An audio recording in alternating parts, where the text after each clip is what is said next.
back. This is the Criterion Creeps podcast, and tonight we're talking about Short Cuts from 1993, directed by Robert Altman.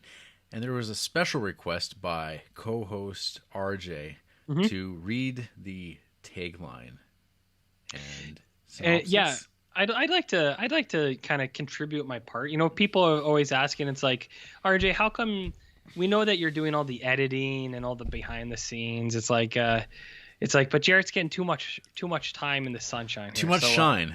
Too much shine. So here's a tagline and a synopsis. Something wonderful has happened. Number 5 is alive. After a lightning bolt zaps a robot named Number 5, the lovable machine starts to think he's human and escapes the lab. Hot on his trail is his designer Newton, who hopes to get Number 5 before the military does. In the meantime, a spunky animal lover mistakes the robot for an alien and takes him in, teaching her new guest about life on Earth. Wow. This is Short Circuit from 1986 starring Steve Guttenberg. Pretty good. I was surprised this was in here this week, but I wasn't going to question it. Wow. You know?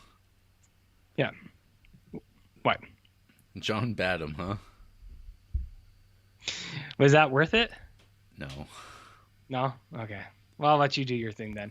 You know what? I was honestly confused at one point. I was like, are we watching Short Circuit this week? And I had to look it up.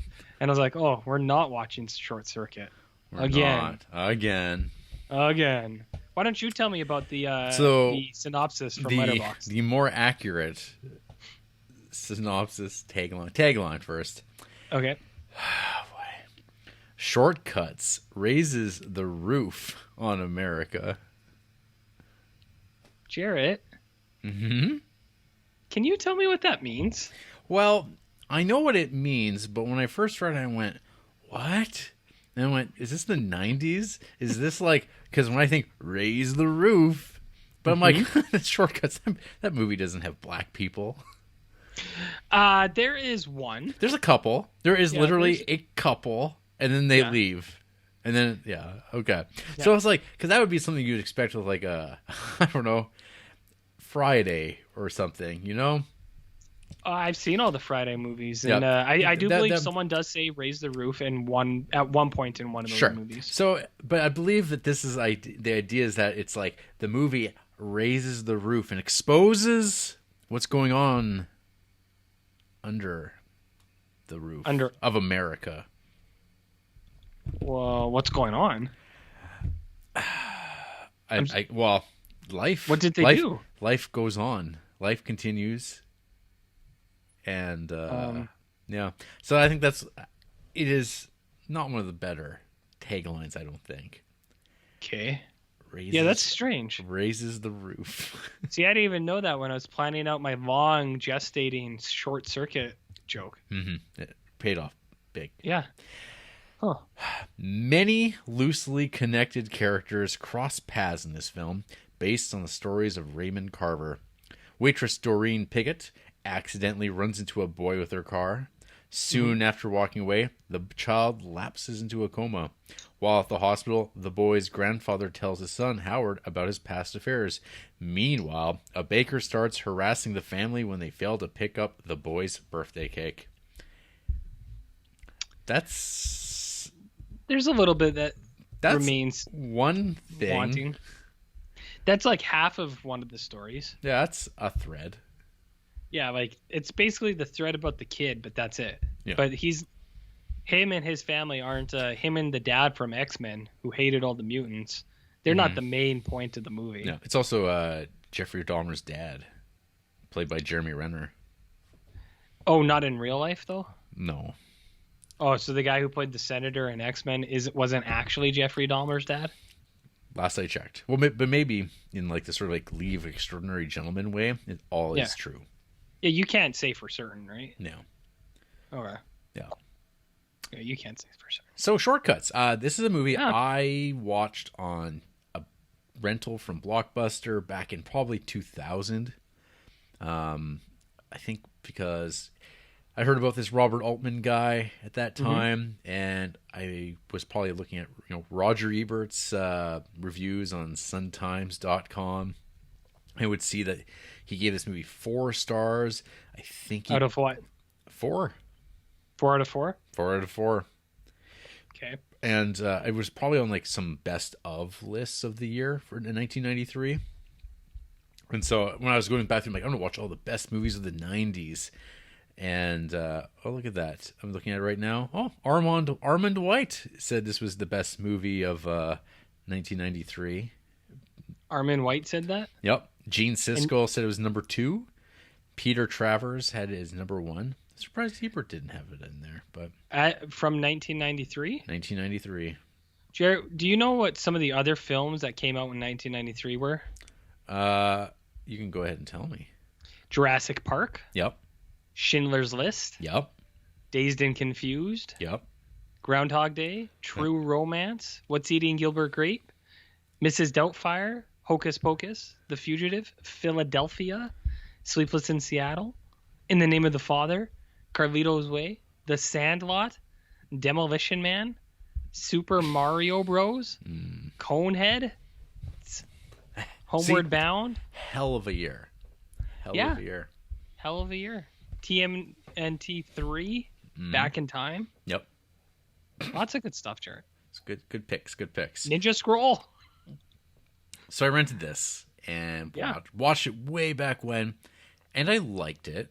I guess my memory of it was like, well, it's really long, and to sit down and rewatch this movie would take some sort of like reason to do so. Even though it was a movie I have thought about, but my memory of it has faded so much over the last 20 years, like specifics. I guess the biggest thing on this rewatch, though, is just like how star-studded this is. Like, it is a snapshot of like all these actors from the 90s that still have careers to this day to various degrees. But man, like you have... Who's your favorite? Of this batch? Yeah, of the cameos or small roles in this film. I've always liked Lily Taylor. In what way? Like in a romantic way? Not in a romantic way. I like her work. In like I Shot Andy Warhol, Short Cuts, her appearance in 6 Feet Under. The Haunting? Less so The Haunting. Okay. I liked Tom Waits. Oh, not to be confused with Ron Perlman. Not to be confused with Ron Perlman, or not to also be confused with Lyle Lovett, which I know they're very similar. Well, it's like... They're both made out of clay. They both got singers. Clay, like fired clay? Well, have you seen Lyle Lovett's face? It looks like he looks like that Lionel Richie video with like the clay. No. That dude's face is like... No, he looks... very manufactured. No, he's like a gentle scarecrow. Yeah, naturally. I don't think he had work done or anything like that. No. But, okay, so Lily Taylor. You know, I thought her and the lady who plays her mom, I thought that they were mother and daughter in real life. But the Lilies? Yeah. Yeah, and that's what I was like, I think both their last names are Tomlin. Because Andy watched this with me, and then I was like, and she's like, really? And I was like, well, let me look. And I was like, oh, no. I was like, they're both named Lily. Mm-hmm. I was like, that's kind of the same thing. Yeah. Yeah, they kind of run in the same movie circles. I feel like they're they occupy. You could definitely see them being in movies interchangeably. Yeah. So, so Short Cuts. Again, my memory of it was fake, but I knew it was like this kind of sprawling tale of Los Angeles, which some might even say is another character of this film. Oh. Do you have anything from Los Angeles's perspective, Jared? I have wonky flickering font during the opening credits. I wasn't a fan of that, but and it was kind of like zoom in over the like kind of this big build up. Some might say, I mean, so this movie's got this heavy lifting thing going. Like it's an anthology almost, but it's like interconnected stories of characters interspersed with one another, a la Magnolia, which is also a Los Angeles story of multiple characters. That one has like more of like a thorough line of like this is like a lot of the connections is this is a family and sort of the branches that come out from this. This is like there are siblings in this story and a mother and daughter, but it's not like a patriarch thing that's kind of running through these siblings that are if there was, what would it look like? What would it look like? Or who would be the head patriarch in Short Cuts? Like Christopher Plummer? Jack Lemmon? Someone? Oh, yeah. No. He's I mean, it was all there. Yeah. Yeah, I guess. Yeah. Continue. So, but again, a lot of the details had left me. But I do I was like, Lyle Lovitz is in this movie. I can't remember what he does. What does he do in this? And then like he's the baker. Then I remember, and then things start popping back into place. I for some reason remember a lot more Tom Waits, and I remember him pretty well playing a completely different character than this kind of What did you think he was? sad, drunk limo driver. Mm-hmm. I just in my mind I was like, oh, I thought he was really cool in this, but in this it's like, no, he's just this sad loser. I thought he was cool. I bet. Yeah, I like Tom Waits. Mm-hmm. I think he's cool. He's just having a good time, man. Yeah. I mean, ordering tuna melts. Yeah. So when you're talking about shortcuts, it's kind of difficult to like talk about the plot because there's basically the characters. I tell you a plot. Yeah. Robert. Well, you finish. You do your thing, and then I'll do mine. Okay, that's fine. I kind of was startled by the appearance of the recently deceased Alex Trebek. Yeah, me too. And because it's immediate. It's in the first like 5 minutes, and there's such attention drawn to it. It's Alex Trebek. Well, what's fascinating with this is because he's the only celebrity that is seen in Los Angeles in this movie, right? Like, there's no other there's mention of Roseanne. Yes, there is, but that's it. And it's kind of like a fat joke too. Kind of, yeah. You know? But yeah, Alex Trebek is the only genuine celebrity, outside of the actual actors playing the characters. But like they don't see anybody, which is like always the thing in Los Angeles where you just see people everywhere. Mm-hmm. But well, do people say that? I think that's why people go to Star Spot. Oh, do you think it ever works? I don't know. Maybe they'll see that talent in the gleam of your eye as you're waiting that table or bussing tables. Cleaning plates, and people go, I really like the cut of their jib. Ooh, do you think people do that in Creepsville with us? They're like, I bet I can see one of them. Yeah, maybe. If I try hard enough. Maybe. Okay. Yeah. So, for instance, what are some of the characters that we see? We get Tom Waits, who's the limo driver. He's delivering a doctor, and... is it Matthew Modine or it's just a different doctor? I don't know if it's because I thought of it if it's him and Julianne Moore. Me too. I did, but I don't think so. But it would make sense that it is, right? It should be. It should be. Not, but you barely see them. Yeah, and they're kind of passed out on top of each other. Yeah, and there's no line about oh, I can't find my stethoscope. I mean, probably for the best. Probably for the best. So it probably is them based on everything else in it. And it's just they just pass through one another's lives.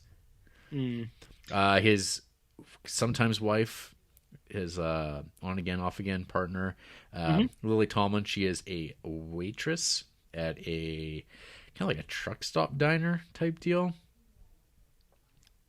Yeah, she's just like a diner waitress. Yeah, just working at the diner.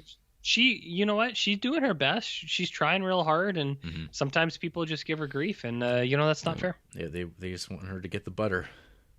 What's in the butter, Jarrett? Oh, butter. Butter's in the butter, but there's something else there. Her bending over. Yes. Oh, Jesus. So to go along with that wonky flickering font, we're also given some Mark Isham score. Which how does the score go, RJ? Yeah, there you go. Very early 90s jazz. I think he I can't remember which movie it was. Maybe Coach Carter. He did the score for another movie I watched this week. Maybe it was Remember the Titans. I'll find it. But yeah, when I saw Mark Isham again, I was like, what? It's like, or maybe it was Awakenings. That's probably more. Yeah. Oh no, wait. Awakenings was Randy Newman. Okay, whatever. You do your thing. I'll keep looking into this. 1 sec. I'm just trying to find the actor's name. Oh, Bruce Davison. So, Senator Trask. He is, and here he's pretending to be a newscaster in Los Angeles, doing the report, and it's kind of like the snapshot of very 90s-ness of death, destruction, plague. All these things are going horribly wrong. I'm not sure if he's like a Tom Brokaw type, or if he's supposed to be more of like a op-ed guy who's just giving he's like a moderate. It's like, this is the way it was. Yeah, and he's married to Andie MacDowell, who I don't think I've seen in a movie in modern times for a long time, but she was like kind of like the epitome of mom core, I think, Because in of 90s multiplicity. Is she in that? There you go. She plays Yes. a mom, right? Andie MacDowell, go to. Yeah, she's not a. So watching this too, because I know Andie MacDowell and a lot of stuff, and watching this movie, I was like, I don't think she's a good actress. Really? She's not very good at. Yeah, yeah. In Huh. the bakery scene at the end, I was like, I don't know. I think you're. I don't know Well, it's about that okay. We one. can disagree on this. Let's Okay. keep going. Okay. Power So through. okay. So yeah, she's married to him, and her relationship. So basically, like that's her story, and then they have a son, and eventually, yes, as recapped in the synopses, her kid goes to walk to school, and he's just walking around willy-nilly like a 6-year-old does, not looking across the street, just running out, and gets hit by a car as Lily Tomlin's character is returning home. And she tries to take him to the hospital, but the kid's just, I'm going to walk it off. I'm going to walk it off. I'm not supposed to get into cars with strangers. And you're like, oh, that's not going to end well, is it? Well, you feel for them in that scene because she's trying to help, and then he's just like, "I'm not supposed to do it, man." Yeah. And you do. I felt for them both. I was just like, Right. man. We have Tim Robbins as a cop, a Los Angeles cop, and a philanderer. A sexually aggressive cop. And I gotta Yes. say, I think he plays to the type pretty well. Where it's like, because when you see Tim Robbins, you're like, oh, Andy Dufresne, Mm-hmm. my man. But and I feel like you don't think he's gonna be like a dislikable person, but he does a good job. I think it's There's he's a lot pretty, he just rolls into it. of loafy hair in this movie. Oh, we got some quaffs for sure. Yeah. So Big time quaffs. he is married to. Oh, I'm on Andy McDowell's Wikipedia page. That's Oh, not where I didn't wanna be recognize on. his wife in this movie. She's been in other things, but I didn't recognize her by name. Oh, or- Madeline Stowe. yeah, I didn't know who Yeah, that was. and so her sister is played by Julianne Moore. Yes, and what does Julianne Moore play in this movie as a profession? Is it paint- similar to a profession she's played in anything else, Jarrett? A painter? Oh yeah, Julianne Moore, the artist. Yes. She's always the artist. Maud from Lebowski. Yeah. Well, I mean, I feel like she's like that in other things too. But yeah, so she's a sister, and who's her husband, Jarrett? She's married to Matthew Modine. Well-liked Hollywood guy Matthew Modine, star of The Dark Knight Rises. Mm-hmm. Okay. Yeah, and he's a dick and very like jealous, and Is he? he seems to be of a lot of things. You know, aggressive. And who are they friends with? Well, they're supposedly friends with the Kane family, which is played by Fred Ward and Ann Archer. Fred Ward is a guy who likes to go fishing, and his wife is a professional clown. And I gotta say, I think the inclusion, some of the, because there's a few movies like this, right? Like, you know, these weaving stories and the things. I actually kind of appreciate the professions of some of the people in this because, like, the clown, I was like, interesting. Mm-hmm. It's like I haven't really seen that before. Feels like I'm watching a Jean Roland movie. I know. And then anytime I see Fred Ward, it just kind of makes me smile. And it's like, hey, that's Joe Dirt's dad. Or it's Tremors. Or it's Tremors. Bert, they're under the ground. They're under the ground, Bert. Yeah. When are we going to do our Tremors podcast? Well, we gotta wait till like they make at least 5 more, which is possible. Fucking hurry it up, Tremors, folks. So we also have the Kaiser family, which is Kaiser Sose? played by Chris Penn and R.I.P. Jennifer Jason Leigh. Chris Penn is a pool cleaner, and he seems to have some issues. And his wife does phone sex for Yeah, she a living. does. So Which there's- is another job that I was like, cool, yeah. neat. very some real edgy scenes of her changing a baby's diaper while talking about like doing things to penises and balls. what she wants to do to get an egg. She says, "I'm gonna make you get an egg, you slut." Mm-hmm. And then you go, "What?" I beg your pardon. Yeah. So they're there, and then Chris Penn has a strangely sexual relationship with one of his friends. Robert Downey Jr., who is Yeah. married to Lily Taylor. They are the Bush family. Mm-hmm. Honeybush. Yes. And so Lily Taylor's mom is Lily Tomlin. But Robert Downey Jr. he's just Bill Bush. He is a aspiring Hollywood makeup artist. Mm-hmm. And he seems like an odd man in this whole endeavor. He does. And so when we were watching this, Andrea, like the whole time she was like, so Robert Downey Jr. and Chris Penn, they're in a relationship together. And it's like, it does seem like that. The way they talk to each other is like, it's weird. It's like highly hetero talk, but it's like very intimate to each other. And it's like, it seems like they're going to be involved together and somehow, but then it never really kind of comes to that. And then you go, But yeah, like he's definitely like, Robert Downey Jr.'s character in this is 90s Robert Downey Jr. I'll tell you that much, if you know what I mean. Mm-hmm. Living the gimmick. Mm-hmm. What were you going to say about RDJ? Or was it going to be about... RDJ. So Iron Man, yeah. He's trying to take down Senator Trask, I think. Well, in a different timeline. Right. In a different timeline. Who else has played superheroes in this? Chris Penn? No, sadly. What about Tim Robbins? No, he could be the bad guy in a political superhero movie. Okay. So yeah, so they're house sitting. Yes, for a couple that is in the movie for about a second and then gone. Yeah, that's pretty well it. Yeah, like really one of the few like non-Caucasian roles in this movie. Yeah, you think there'd be more like Luis Guzman's in this movie, but there isn't. No, well, because like a lot of these families they're all neighbors as well.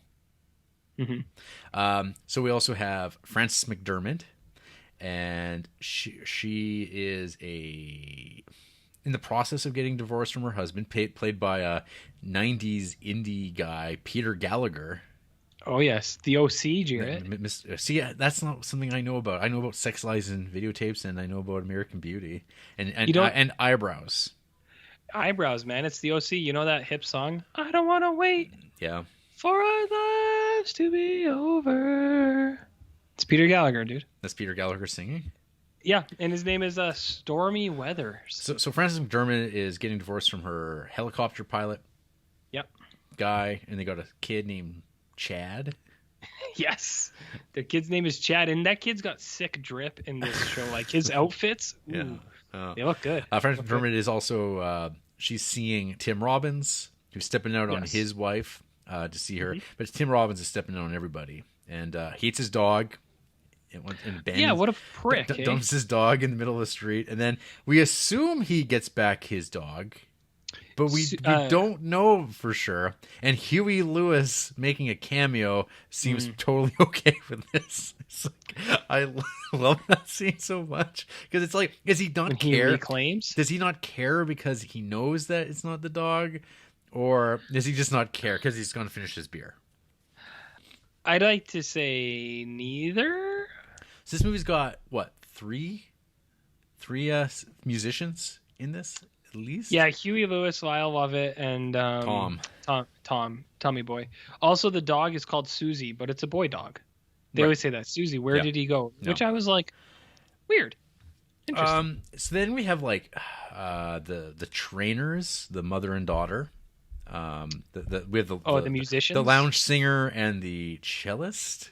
Is that a cello? Yes.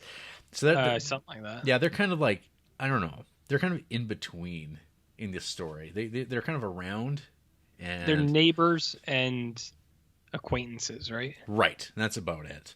Mm-hmm. And they play at the mother plays at the club that some of the action happens at. We have Jack Lemmon, who kind of drops in. He is the father to Bruce Davison, absentee father. We get a couple of monologues. We get Jack Lemmon and his Jack Lemmoniness. talking like Jack Lemmon. How'd you like that egg trick? Pretty impressive. It's pretty impressive. Yeah, no. You gotta watch it good. Now's a great time to watch The Apartment. It's Christmas. I know it is. That's a great movie. And I actually thought Jack Lemmon was pretty good in this too, because I think when he's introduced, you feel like his character is going to be a scam artist. Mm-hmm. But then he's the not. way he's not. And like, not to spoil it, but near the end of it, you're just like, fuck, he just wanted to be there, you know? Yeah. And then pretty well running through the rest of this, Buck Henry's in here. I think he's the Buck Henry. He's the Who the hell is that? He's the vacuum cleaner salesman. Oh, the guy who shows up for a second. Yeah, and then I liked his. And then there's Francis McDormand's other guy, Wally. He's played by Charles Rocket from Dumb and Dumber. Yeah, I saw that, and I was like, hey, that's the bad guy from Dumb and Dumber. And I looked it up. Did you know he died? I did know that. Not too long ago. He suicide too. Poor guy. 15 years ago. Yeah, but he was only I think it was, he was only like 53 or 56 or something. I was like, dang, they got another one. Mm-hmm. Damn. But I was happy to see. Yeah, and so that's the only way to really maybe break down this movie, other than like scenes, is kind of go through each of the relationships of these people as they kind of come and go. Yeah, I mean, I think this movie runs real smooth in comparison. Like it's so contemporary. The editing is really good. Like I was actually impressed with how well everything kind of comes and goes out of one another. It doesn't feel like any one scene is overextended. I will say probably my least favorite is probably the musicians, the mother and daughter. Like I felt like those scenes kind of, also because maybe like they're not like recognizable stars to me. Well, I think what it is I feel like they're trying too hard. Like, because the daughter's always like, I'm killing myself. And the mom's like, yeah, well, you ever seen me sing, sugar? They don't know jazz here. Which I also feel like an old white woman being the jazz authority in this movie, too. I was like, I feel like they could have got someone better for this role. I mean, I just really don't know Laurie Singer, the actress. Like, I kind of... I don't know either of them. Yeah, I don't think Annie Ross is really like. I think she was she was primarily a singer. Yeah, but yeah, don't know her work. Don't know her. Don't care for her. I did see her that she plays Granny Ruth in Basket Case 2 and 3, and she's in Superman 3. Oh, holy shit! She's the voice for Kitty Kellerman in the Salon Kitty, a movie that's sure to be one of your favorites by Tinto Brass, an erotic war drama. Tinto Brass? One of my faves? One of your faves. Tinto Brass. What are we talking about? Yeah, I don't know. The old lady, or the mom, she's not very likable. And the musician lady, I don't know. I don't know. I don't get it. What are we doing here? So I mean, okay. So I'll say, yeah. I mean, for me, as far as ensemble movies go, this feels that period when ensembles were getting good, and then everyone starts copying these ensemble movies, and then you get movies like Crash. RJ. Oh, interesting. I wonder why you bring that up. Well, it crossed my mind because I was like wondering, like, what's the difference between Short Cuts and Crash? What's the difference between, say, Short Cuts and Magnolia as these kind of big ensemble movies? And there's all these other ones where it's like, isn't life crazy? And then there starts becoming like a message. And I think that the one thing that makes Short Cuts interesting is I don't think it has a message. It is it isn't trying to make a statement. I think it's just about, like, as described, Raymond Carver, the author of which this work is kind of like a compilation of like different short stories, and then kind of just streamline it into a screenplay, which is an impressive feat to pull, I guess. He himself described his work as inclined toward brevity and intensity, and I mean, in his format was sort of writing short stories, and a lot of the time he focused on sort of like the small stories. It's like this slice of life kind of that we see. I don't like this self-acclaimed brevity statement. I feel like whenever someone uses that word brevity, you're in for a long haul. You know what I mean? It's like, we have high brevity, and it's like, I don't know if you do. You know what I mean, Jared? That was some cat business, I think. Well, I didn't know if you could hear that. Yeah. I was just getting her out of the frame. They jump on the desk, and I usually don't mind, but it's like we're doing stuff right now. Okay. Just, Before I throw it to you, RJ, just Yeah. a couple of little notes here. Okay. There's the first scene where we're introduced to Lily Tomlin's character when Tom Waits comes in. There's this like large man eating food, like pancakes or something like that, and you see the waitress standing there taking an order for a man who's not talking but he's eating. So you're talking about there's some problematic filming in this thing. Well, no, I think it's intentional. Oh. I think it's just absurd. I think it's fine.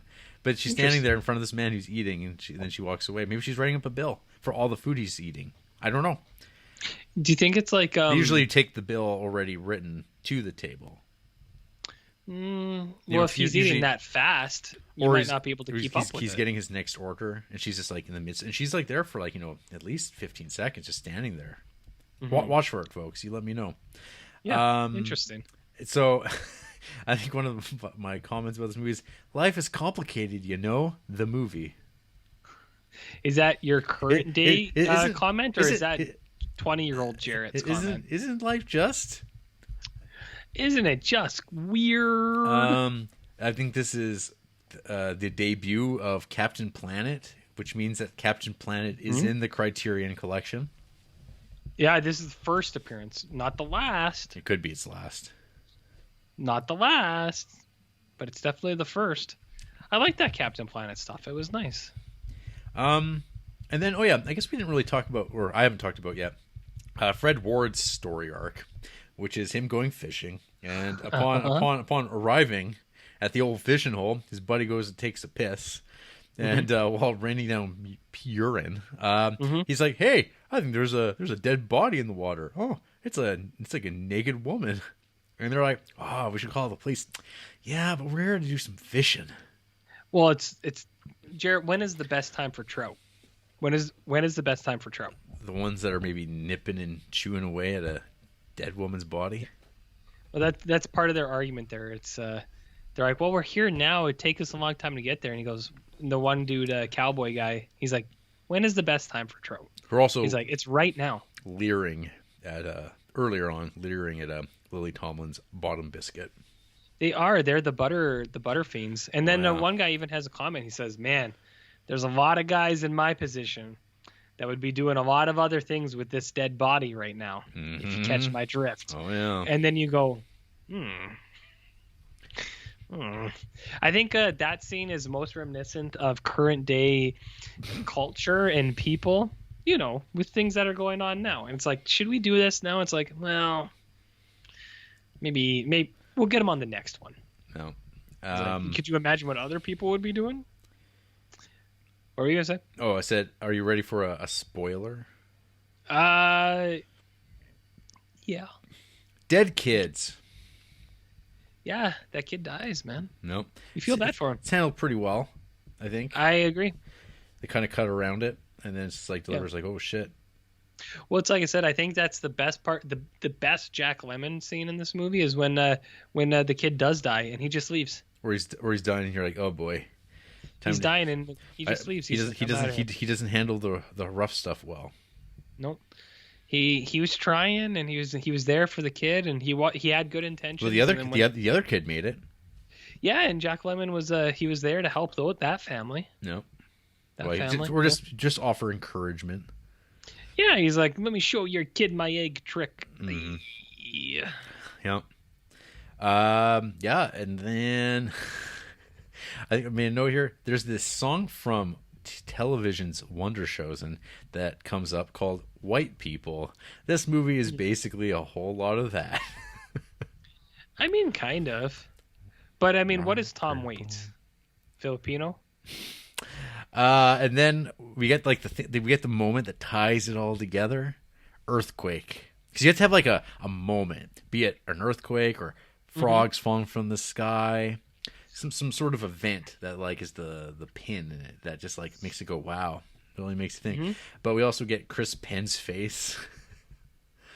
You get Chris Penn's face. You get the earthquake, which also evokes the medflies, which I guess would be the falling frog scenario, which I also think plays into current day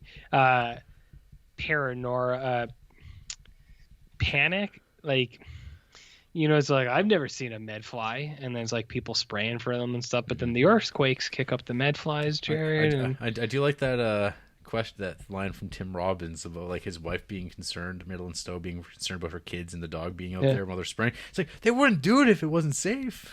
I know. Well, he's a good he's that blue line, Jarrett. Oh, he's blue line, QAnon. He's all the he's a big, all those things. But I do like, I agree, and I just like the reveal at the end when it's like where they all do kind of like fly away, because it's like, they were here the whole time. It was just people didn't care.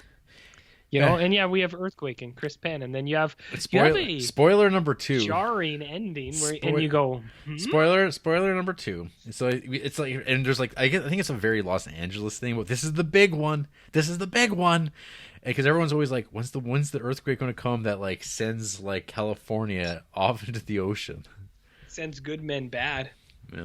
And while this just so happens, Chris Penn's pent up sexual frustration and anger and weirdness and impulses, they just manifest on this poor girl that, like, I don't know what was going down at one point, but caves her head in with a fucking rock.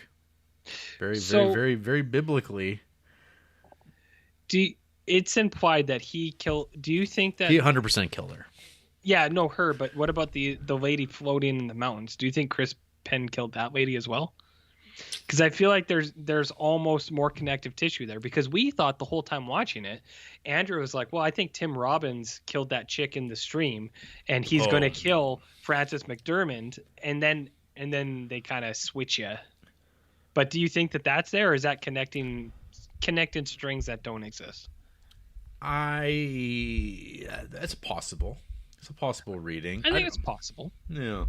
I don't know if there's like, because he raped and suffocated. He smothered her, I believe, is the description of her death. Yeah, and you get that, I think, really great scene with when Fred Ward returns home and tells his wife about it, and like Ann Archer's like dealing with that.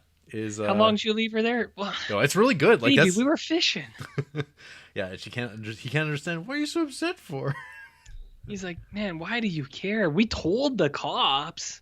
Eventually. How long? I told you. I told you. Come on. Yeah, well, that was our read on it, was that Chris Penn was the serial killer throughout the extent of this, which maybe that brings more light to the question that was brought up earlier, where you're like, what is my review, where people are like, what is he talking about? Well, there's a thing here. So in the Wikipedia, it says that he hit her in the head repeatedly with his beer can. Yeah, it's not a rock at first. So like, I think what happens is it looks like he's just slapping her. Yeah. And then the earthquake happens, and I think he picks up a rock. Yeah. I think a rock falls on her head and kills her.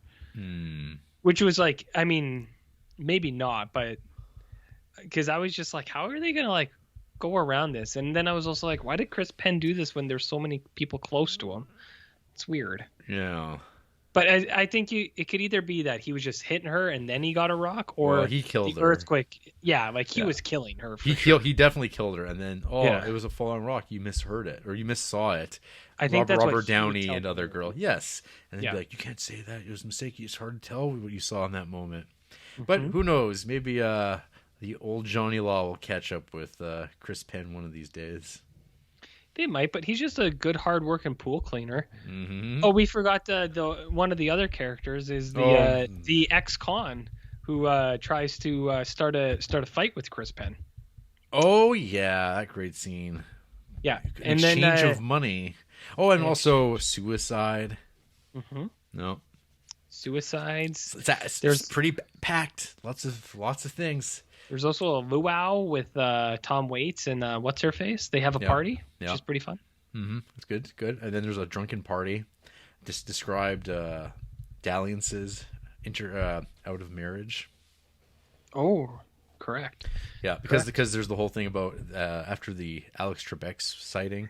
There's a lot of talk about getting together for a dinner, and that turns into an all-nighter, all-morninger.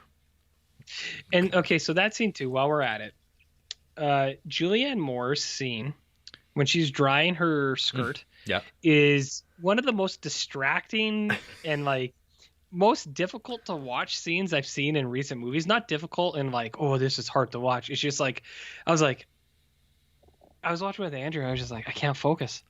She's got no pants on. She's got nothing on. What? It's extended RJ. for so long. Oh, you're so RJ. It goes on for so long. It's fine. It's fine. I'm not saying it's not fine. I'm just saying it's distracting as a viewer when a woman is just walking around pantless, poo bearing it for like 10 minutes. It wasn't too distracting. It was fine. It goes on for a long time. Yeah, I mean it's a long scene. She's monologuing and you can see her bush. It's fine. It's fine. Things like RJ. Come on. It's a long scene, Jarrett. RJ, it's 1993 by way of 2020. Come on. Well, we got any 90s sweat in this thing? I feel like this is a very 90s sweaty movie. I agree. So, that all being said, I quite like this movie. RJ, what do you think of Short Cuts? First time, long time for me, Jarrett. Mm-hmm. Actually, that doesn't make sense. Nope. First time. But I have heard of it. Roommate Scott had this movie a couple years ago. Yep. And I remember I think he was like, I liked it. It was good. Yeah. And then I think he had some stuff, but he didn't want to say too much. And I think at that time, this was probably 5 years ago. It was like, we'll get there one day. And then one day arrived. I didn't really know a whole lot about this, but I did see all the people in it, and it was 90s. So I made Andrew watch it with me. And just so you know, Jarrett, my current 2020 stats, and there was a meme sent by Big Sugarhead Reese Haxel, which I think is very fitting, that handing of the baton from Bergman to Altman. In this year I have 8 Bergman films, 8 Altman films. Oh, neck and neck. 44 Roger Corman films. So it's he's the king. He's the king. But they're neck and neck, these two now. So I hadn't seen it. I didn't really know a lot about it. I was like, I know it's really long, and I know it's a crash type movie because it's weaving stories. I like this movie too. I think it's pretty good. I think some of the characters' stories are very good. I think some of the character stories aren't as great. They could have been dialed back. And I think some of the character stories are downright confusing. Like the baker, Lyle Lovett. Mm-hmm. Because like his rationale is I was like, well, you guys didn't pay for your cake. And it's like, I feel like this guy was being 100% like a pedophile. He's like calling, he's like, how's Casey doing? Where's Casey? And it's like, well, because he knows that's the name of the cake. I don't see him being that. I don't know. I feel like they play it off too easily where he's just like, well, guys, I was just upset you didn't pay for your cake. It's like, well, you were still like harassing this entire family for like an entire week. Because they didn't pay for the cake. He put a lot of time into it. What was that cake, like $8? So, see, my assumption would be that if this was the short story, it would be completely from his perspective. From the bakers? Yeah. And then one day they order, and then it's like, now they tell him to fuck off. So you'd be reading it, and you'd just be reading about this like bitter drunk who's like making all these phone calls about like a $30 cake, and he's like, "You son of a bitch!" And then it's like, "I'm gonna teach you a lesson. Until you pay up." And then he finds out, and then he's like, "Oh." Yeah. Well, and that's what that was my thought. I was like, I think the resolution to his character is a little bit too clean, where it's like, oh, geez. And then Andy McDowell in that reading too. It's like, how does she figure it out? How does she just go ahead with these things? It's confusing. Anyways, I thought his character was confusing. But what was I saying? Yeah, I like the show. I think it's pretty good show. So characters, Andy McDowell and Senator Trask. I think their story is pretty good. The news stuff he says, some of it is like, he's like, here are thoughts to think, and you're like, what? But that's what news is like. Jack Lemmon, very good. Julianne Moore and Matthew Modine, I think their story is pretty good. It's an interesting dynamic between the two of them. It's like, okay. I do like the Canes, Fred Ward and Ann Archer. I think the professional clown, I think she has the best character story in this thing because I don't know. I just kind of I liked it. I was like, I like what they're How'd doing. you like Tim Robbins' line to her when he pulled her over just to get her phone number? But how many clowns can you fit in this car? Well, see, and that's the thing. Tim Robbins, I think, plays that role well in this. His line was goofy, but that's his character. So like, I think his character is very. It's pretty good, like in the sense where you're like, this guy's kind of an asshole. What a dink. Fred Ward, him and his fishing buddies, I think is hilarious because it's just like what we're going through now. All these guys is like, well, yeah, it's not good, but I mean, what are we gonna do? Let's just kind of keep on going with what we're doing. So I think that's funny. Jennifer Jason Leigh as the sex operator, phone sex operator. I think again, like the professional clown, makeup artist, phone sex worker. I was like, I like the jobs that they have in here. These careers. It's interesting. Chris Penn, him and his very sexual relationship with Robert Downey Jr. Very sexual. I do like his character too. I feel like it's not like out of nowhere his turn at the end. But because there's like the interaction with the guy at the nightclub where it's like he wants to do something. I kind of just wish he did, you know? Mm-hmm. I wish he did in that scene. But that's not the way it goes. And then him and his buddy Bill Bush, Robert Downey Jr., who's okay. He's just kind of there. Yeah. He fills a role. And Honey Bush, she is also, I think, just kind of there. Well, you get like the one scene that's kind of well executed where it cuts to like Lily Tomlin and she's all like beat up and looking longingly out the window. Then you see like Robert Downey Jr. looking behind her and you're like, oh shit, did we just miss out on a domestic? But it turns out no, he's just doing some makeup. He's just doing makeup. He's just learning, practicing. Mm-hmm. Yeah. So I did like that as well. And there's one great scene in this movie where they bring him into the house, their house sitting, and Lily Tomlin says to like Jennifer Jason Leigh, she's like, "What are these fish? Aren't these neat?" She's like, "I just don't really give a fuck about fish. They just swim. They're just there." And I was like, truer words. It's a good screen cap. Then we got what do we got? Tim Robbins. I talked about him. Lily Tomlin and Tom Waits. I like their relationship. I mean, Tom Waits is kind of a drunk piece of shit, but they seem okay. They're having fun. Lily Tomlin, you feel for her. She really tries to help that kid. He just the kid just wants to go home, you know. Mm-hmm. Frances McDermott. That's another one that's like out of character for me, I guess, because I just know her Fargo so much that I can't see her as anything other than like mild mannered, like. Well, she's always like lady Fargo, or she's like Coen Brothers, right? Like, yeah, that's kind of her. What we would know her best from, like for the stuff that she appears in that kind of. Yeah, and then like you see her nude, and I was like, whoa! I didn't want to see Frances McDermott nude in this movie. Also, Fred Ward says me. Also, Fred Ward. I was like, hey, I never signed up to see Fred Ward. Says naked. You, RJ. You have a lot of objections to seeing beautiful people on display. It's like I said, I was just caught off guard by it. I was like, You see that guy naked? You see that girl naked? You see these people naked? Mm-hmm. You also have Peter Gallagher from the OC, who I think it's like undersold his petty nature, where he goes and fucks up the house, destroys it completely. Yeah, I appreciate that. There's some. Well, I'm sure you do.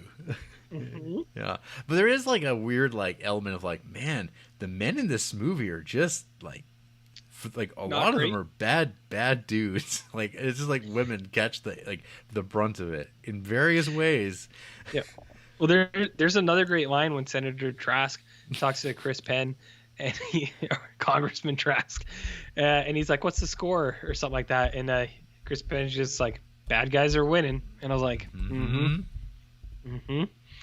But I think that scene is like, it's shitty because he fucks up her house, but it's kind of funny the way he does it because he's doing it all night. He takes his time. He brings like goggles. He's very calm about it. And like he's winding his grandfather clock. It's really calm, and he's just like, I'm just subtly destroying this woman's entire life. Yeah. Fun. I just see that one of the singers was from the Trout Quintet, so there's another Trout connection in this film apparently. Yeah. Baker, I talked about. Huey Lewis, you talked about. Who else do we got? I'm just going down the IMDb cast list here. There's a guy named Dirk Blocker. It's a Mhm. fun name. Who else we got in this guy? Alex Trebek. Yeah, I don't know. I also like this film. I think 308 or whatever this thing is, like, it's pretty long. It doesn't feel too long, but Nope. I was watching with Andrew, and we did definitely have a couple snack breaks, like an hour and a half in. It was like, let's take a break. Let's go get some snacks. We'll RJ, readjust. we've been calling Bruce Davison Senator Trask the whole time, but What is he named? Senator Kelly. How could we forget Oh, such because class? Trask is from the comic It's book. Peter Davis, no, and is also Peter Dinklage. Yeah, because he's from God Loves, Man Kills. Boulevard Trask. I just couldn't remember like how they Boulevard Trask. mishmashed names together. But yes, Yeah. Bruce Davison is Senator, Senator Kelly. I'm glad that you looked, because someone on the internet would have. Well, they're still going to. They still will. Don't you worry, RJ. Though, because they'll be listening only for the first 5 minutes, and they'll be like, "These fucking idiots." It's like, well, talk about Senator Trask. you gotta wait till at least 45 minutes in, and then we'll correct ourselves. Don't you worry. Talking about Senator Trask and Short Circuit. That's not even either of these two movies that is being commented upon. And you go, wait a minute. And then and then you pants them and kick them into the girls' washroom, right, RJ? Oh, I would. No. Yeah, I have toxic masculinity. Is that bad? Well, whatever. If it doesn't kill you, it makes you stronger. I heard. Well, I like this movie a little more than I thought I was going to be honest. Because I was like, so back this up. What is up with the Letterboxd review? okay, I don't understand why that's so confusing, but apparently you, Slam Loveland, and Justin Peterson didn't get it. But I wasn't trying to be like, What is really, what is the Blumhouse reference? I wasn't trying to be quippy or anything, but like, so this movie reminded me of Crash, but it reminded me of a Blumhouse movie because I thought there was this underlying story of a serial killer, Chris Penn, and I was like, well, there's a serial killer at play, but then there's also the violinist who will cut up her hands and rub blood everywhere, and I was like, this just feels like a fucking Blumhouse movie to me. Like, oh man, that's this added stuff into it. That's People are gonna say it's a bad take, and I don't give a shit because that's just my opinion, man. Well, I mean, opinions can be wrong too. They can. Yeah. I don't care. I just like I was Blumhouse I was like Blumhouse. I'm like, there's not a single incident of Skype in this, so I mean, I'm lost here. I don't understand. It's more than just Skype. It's Skype also, but I just got a real Blumhouse vibe from this movie, and I'm gonna stand by it. That is I stand by it. that is strange. That is absolutely one of the strangest things I think you've ever said in the history of the show, because I don't see it. I need someone to Agree legitimize with my you. claims. You need someone to agree with you. I need someone to watch this movie within the next 2 weeks, preferably, or else it'll fade. But someone just tell me, am I wrong? Because I know you, Slam, and Peterson all said I'm wrong, but I just need one person. We're to not agree. wrong. You're just confused. Confused. Well, I stand by it. I think you're This confused. movie feels like a Blumhouse film. You want to hear from who hates shortcuts? Yeah, sure. Oh, Sure, okay. that could Cool. be fun. Cool. That could be fun. All right. Let's see here. Oh, again, the little font always throws me off, and then I can't read words. You talking Here about we Amelia? go. Amelia, half a star. Okay. You see the knob of a man's cock piss on a dead girl's body. So much full frontal nudity. We didn't even finish it. Sad face. Yeah, I agree with the nudity part of that. Not enough full frontal nudity. Not enough. I mean, not bad takes here. Favorite films: Dead Poets, Requiem for a Dream, Leon, and Beetlejuice. And then some half-star films include Short Cuts. And then 2 M. Night Shyamalan films, The Last Airbender and Stuart Little, Jarrett, which was written by M. Night Shyamalan, just like She's All That. Or not. This person also gave La La Land 1 star. So That's also And about, yeah. maybe this person hates Los Angeles. it could be. What's their bio? My dad's a writer, so I'm more of a film kid than all of you losers. But they're from Melbourne. Did they actually write that? They did. That's in their bio. Huh. Their watch list has movies. It's like, I can't believe you've never seen. Batman Begins? Can't believe you've never seen. Ghost World? Can't believe you've never seen. Ben Flood, half a star. Where's the flood? Trash. Subtlety is not this movie's friend at all. Summary: Californians are bad people and men treat women badly. Also, why so many zooms? There are quite a bit of zooms. Yeah, I mean, but it's like I just finished watching Fanny and Alexander last week, and that's got lots of zooms too. True. Good zooms. Good zooms. I thought the shortcut zooms were good. I think this movie is really well made. Like, I agree. Yeah. The biggest fault with the movie is that it has way too many characters. So many that you don't feel you don't feel for any of them. I mean, potentially. I felt for the waitress. She didn't mean to run that kid over and kill it. Yeah, I do like how they kind of play the whole thing that she keeps telling people about it. Yeah, and it's like, lady, you better fucking calm down because someone's going to... Tom Waits' response is, it's good. I'm not going to get sued. Yeah, I know. And then you're like, man, you got to calm down. So Ben Flood bio is currently moving over from taste.io. So some of my reviews will be short and sweet. So apparently that was a letterbox that failed, potentially. Mm-hmm. They also have Requiem for a Dream in their favorite films. Oh. And Watership Down. And Come and See. And Mirror. So this person just likes sad boy movies, I think. But they gave Salo 5 stars. And they gave Andrei Rublev 5 stars. So you're like... 5-star affair, right. RJ. Especially if you like getting horses getting shot in the head to put them out of their misery. I'm not a huge fan of it. I'm not like, I don't know. I'm not opposed to it. But other half-star films include The Last Airbender, Justice League, A Quiet Place, The Big Sick with Kumail Nanjiani. Big things. Big things. One more. This is an old friend of ours, Nomenclature. Wow. It's been a while. It's been a while since we've seen Nomenclature. Mm-hmm. Boring, unfunny, directionless. This is easily one of the worst movies I've ever seen. Whoa. The cinematography is ugly and stale. The dialogue falls flat. Characters awkwardly prowl through absurd scenes.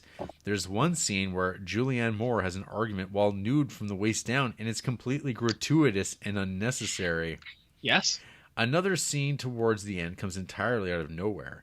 Everything seems to be designed at random and towards no discernible purpose. I'm guessing this was originally hypothesized by someone inept as a comedic or postmodern experiment, despite having no idea what those words mean. The only part I liked was Tom Waits shouting, "You're chipping away at a mansion of love, baby," while storming out of a trailer. That's big stuff. I do believe Tom Waits probably was kind of sprucing up the dialogue. I think so. I mean, you think that guy's gonna read cards? No, thank you. So yeah, Nomenclature we've talked about before. So I'm gonna do something different. Let's talk about 1.5 star rating films, Jarrett. Okay, you hit me. Race with the Devil. Oh, Peter Fonda. Okay. Major League 2. Francis Ha. Mm-hmm. Are these the movies you expected on here? No. Kate and Leopold. Maniac Cop. That's right. Almost Heroes with Chris Farley and Matthew Perry, one of my favorite films. Waxwork. Blast from the Past. Friday the 13th, the final chapter? Part 4? No. What do we get into now? Little Giants? A football miracle movie? Greenberg, one of your faves? The Mummy? City of the Living Dead? Spider-Man 2, X-Men, Dark Waters 1.5. What? Silver Bullet 1.5. Big. No fun zone here. No fun. I'm just gonna do those because, like as you said, I think we've covered. We did this bad boy before. We nailed it. We're good. Yep. Yeah. So, any final thoughts here on Short Cuts? I liked it more than I thought I would. That's a positive review, right? I had money riding on you saying shortcuts, more like long cuts. It's a sick joke. I was doing. I lost. I lost Yeah. big here, buddy. You disappoint me. But Well, what else is new? I'm just aiming to keep things interesting. You're like, I think RJ is gonna say long cuts, but then he brought out some Blumhouse thing, and he was like, What? everyone went, huh? Like whippets. Hey man, that's probably one of the best compliments we've ever got. In a sense. No, in a sense. After the break, me and RJ, we're gonna be just like Robert and Chris in Shortcuts. Have some fun, chase down some girls on bicycles and talk about Roseanne Barr. Can you bring that guy behind you? I think he want to chase down some people on bikes too. You'll hit the GTS. He'll hit something. He'll hit that.